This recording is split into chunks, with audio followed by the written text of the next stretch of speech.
Hello everyone, cooking recipe থেকে সবাইকে নমস্কার। আজকে আপনাদের সাথে শেয়ার করতে যাচ্ছি চিংড়ি দিয়ে গাজরের রেসিপি। এখানে নিয়েছি পরিষ্কার করে ধুয়ে কেটে রাখা গাজর। এরপরে নিয়ে নিচ্ছি পরিষ্কার করে ধুয়ে রাখা চিংড়ি। তারপরে এখানে মরিচের বাটা, রসুন বাটা এবং পেঁয়াজ বাটা রেডি করে রাখছি। পরে চিংড়িতে একটু করে হলুদ দিয়ে ভালোভাবে মিক্স করে নিব।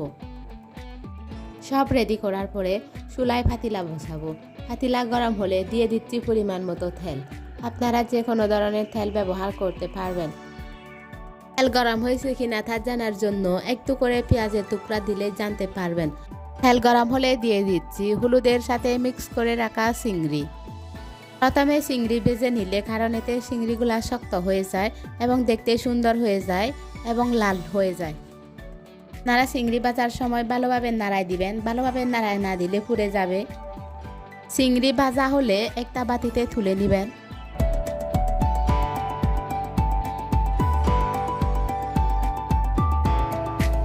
এরপরে দিতে হবে বেটে রাখা মরিচ, পেঁয়াজ এবং রসুনের বাটা। পরে সবগুলা ভালোভাবে মিক্স করতে হবে। পরে দিতে হবে পরিমাণ মতো হলুদ। আপনারা যে যার পরিমাণ মতো ব্যবহার করতে পারবেন।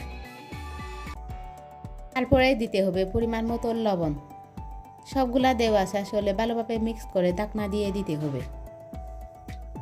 থেকে 3 মিনিট পর উল্টায় দেখবেন, বেশিক্ষণ রাখলে কিন্তু পুড়ে যাবে। এরপরে আবারও ভালোভাবে মিক্স করতে হবে যাতে পুড়ে না যায় পাতিলার সাথে লেগে। তারপরে ধুয়ে কেটে রাখা গাজরগুলা দিতে হবে।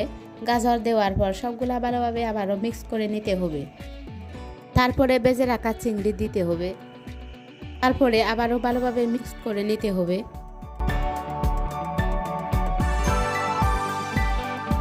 তারপরে পাতিলা ঢাকনা দিতে হবে। এ থেকে 7 মিনিট পর উল্টায় দেখবেন এবং উল্টায় দেওয়ার পর ভালোভাবে আবারও মিক্স করে নেবেন।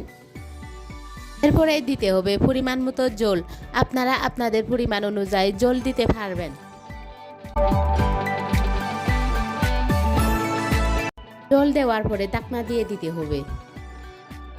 এ থেকে 10 মিনিট পরে উল্টায় দেখবেন। এরপরে দিয়ে দিচ্ছি ধনে পাতা। আপনারা চাইলে দিতে পারবেন, বাড়িতে থাকলে দিয়ে দিবেন এবং না থাকলে না দিলেও পারবেন। দেওয়ার পরে সবগুলা মিক্স করে নেবেন এবং ঢাকনা দিয়ে দিবেন।